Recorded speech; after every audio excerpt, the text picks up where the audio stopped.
Olá, sejam todos bem-vindos a mais um programa Minuto do Direito. Mais uma vez estamos aqui, doutora Nazaré Nunes e eu, prontas para esclarecer todas as suas dúvidas. Doutora Nazaré, o programa do BPC bombou. É verdade, doutora, porque é um tema muito importante, é um assunto muito importante. Então, vamos continuar nessa mesma temática? Vamos continuar para tentar, fechar o assunto e passar a maior quantidade de informações para vocês que estão aí do outro lado. Doutora, prosseguindo com o assunto de BPC, as pessoas querem saber qual é o valor do BPC e se o BPC dá direito a 13º e pensão por morte. Muito bem colocada essa dúvida, doutora. O valor do BPC é um salário mínimo. Por isso que muitas pessoas confundem e chamam de aposentadoria. Porque o valor mensal é o mesmo valor da maioria das aposentadorias dos brasileiros. Certo? Mas um detalhe, não tem direito a 13º salário e não tem direito à pensão também. Esse é um outro ponto que é muito importante. E cabe aqui um esclarecimento, doutora, fazendo um adendo, fugindo um pouquinho, mas mantendo o tema BPC, é o quê? Que muitas pessoas que estão recebendo o BPC, doutora, elas poderiam o quê? Elas trabalharam durante vários anos das suas vidas, só não chegaram àquela carência necessária, tá? O tempo de contribuição necessário, que seriam os 15 anos, as 180 contribuições. Muitas pessoas ficaram com 12 anos, com 13 anos, com 10 anos, outras até com 14 anos. Faltou pouco tempo para chegar ao mínimo de contribuição, que são as 180 contribuições. Então, essas pessoas que estão recebendo o BPC, elas não vão deixar pensão para o seu cônjuge, para os seus filhos menores, inválidos, não têm direito à pensão, tá? Mas aqui é importante ressaltar que o quê? Se essa pessoa ela tinha contribuições anteriores, ela pode, recebendo o BPC, ela pode continuar contribuindo. E quando ela fechar o tempo dela necessário de 180 contribuições, o que ela vai fazer? Ela vai transformar essa contribuição, esse BPC, em aposentadoria por idade.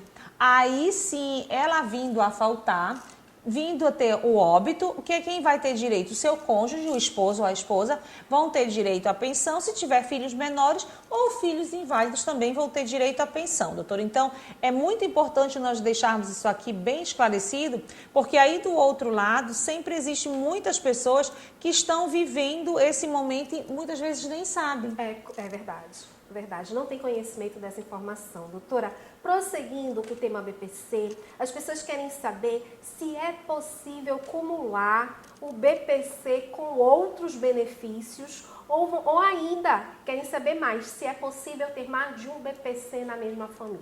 Muito importante, porque as pessoas sempre fazem esse questionamento. Doutora, lá em casa o meu pai recebe o BPC porque ele tem mais de 65 anos de idade, se encaixou certinho lá nos requisitos necessários, já recebe o BPC. Só que agora minha mãe completou 65 anos. Aí ela vai poder pedir? Já disseram pra gente que não pode pedir, porque se ela pedir vai mexer no do meu pai, o meu pai não quer que ela peça, fica nessa história.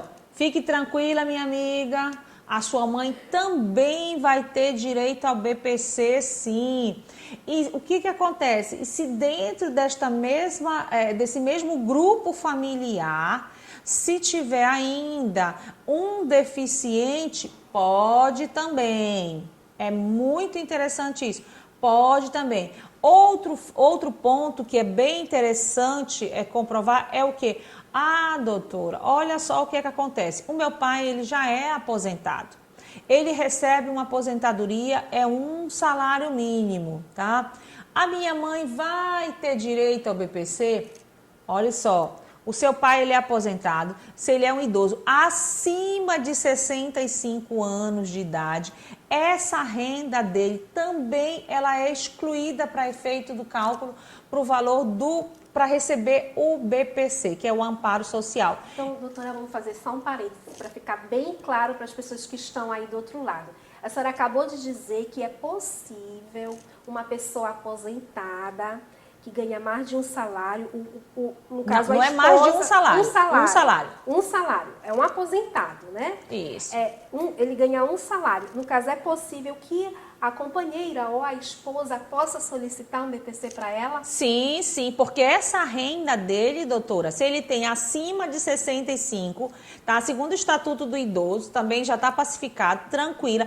Essa renda desse idoso, ela vai ser excluída para efeito de cálculo. Certo. Tá? Então, ela sendo excluída, excluiu esse salário mínimo, essa senhora, ela vai ter direito, sim, ao BPC idoso. Ela completou 65 anos, o marido dela já tem lá os seus 67, 68, 70 anos, ele recebe um salário mínimo só, pode até ter vindo indeferido, doutora. Tem muitas pessoas aí do lado que a mãezinha ou o pai ou outro membro lá do grupo familiar fez o pedido e veio como indeferido porque já tem uma renda lá naquele grupo familiar.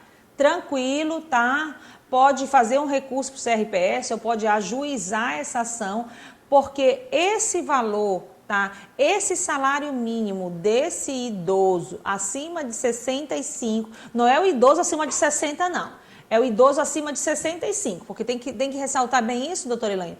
Porque o que acontece? Tem muita gente que diz assim, mas foi indeferido também, mas meu pai já é idoso. Sim, ele é idoso, mas ele é idoso de 63, 64, não é de 65.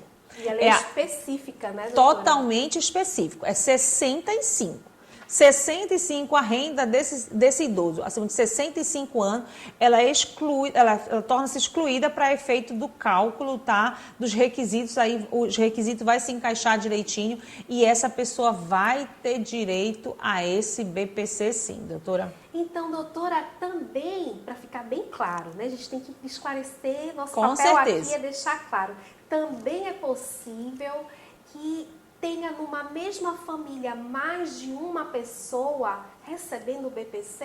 Sim, tanto por idade quanto por deficiência? Aquilo que nós acabamos de falar, vai estar o pai, vai estar a mãe recebendo e o que acontece? Se tiver um filho deficiente, tá? Vai também ter direito... doutora, tem 2 deficientes, tá? Tem um caso que a gente conhece no interior do estado aí, que são 3 filhos deficientes. Os 3 recebem o BPC, agora o pai já está recebendo e quando a senhora completar 65, ela também vai receber, tá? Porque o que acontece? Todos eles vão ter direito e essa renda, doutora, ela não soma para efeito do cálculo. É um direito personalíssimo. Totalmente, né, personalíssimo. Não se comunica, não se transfere. É por isso que o quê? Não fique achando que você, eu estou recebendo a minha aposentadoria, que não é uma aposentadoria, tá? É um amparo, é um benefício assistencial e ele não vai ser transferido para outra pessoa. Não vai ficar para sua esposa, não vai ficar para o seu filho menor, não vai ficar para o seu filho deficiente, não vai. Ele é para você, personalíssimo, exclusivo seu e seu. E doutora, me diga uma coisa, vamos esclarecer lá nossos amigos. Para concessão, né, o cadastro único, ele tem um prazo? Sim, muito interessante. Esse cadastro único ele tem que estar atualizado, doutora, tá? No máximo que seja de 2 anos. Eu até sempre costumo dizer, deixa ele atualizado dentro daquele ano ali. Você vai fazer o pedido agora em 2023, passa antes lá, atualiza tudo direitinho para não ter problema, doutora. Porque encarar um problema, às vezes, que é só uma atualização. Exato. É que nem muitas pessoas, às vezes, doutora, com o BPC acaba, às vezes, cessando, ficando suspenso, justamente porque ela não vai renovar, tá? Não vai fazer a prova de vida, não mantém atualizado a base do governo, tá? O CAD único lá. Então, gente, tá? Não é brincadeira, pode ser pouco, sim, mas vai fazer muita falta se ficar sem. Então, mantenha atualizada a base de dados, né, doutora? É importantíssimo. Muito importante, com certeza. Essas perguntas, eu acredito que só vieram enaltecer o tema BPC e deve ter...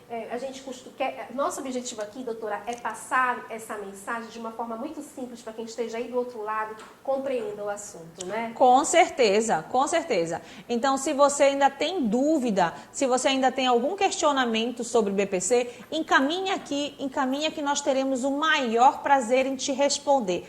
Ok, meu amigo, ok, minha amiga, ok, doutora Helena. Doutora. E esse foi mais um programa Minuto do Direito. Tchau, tchau.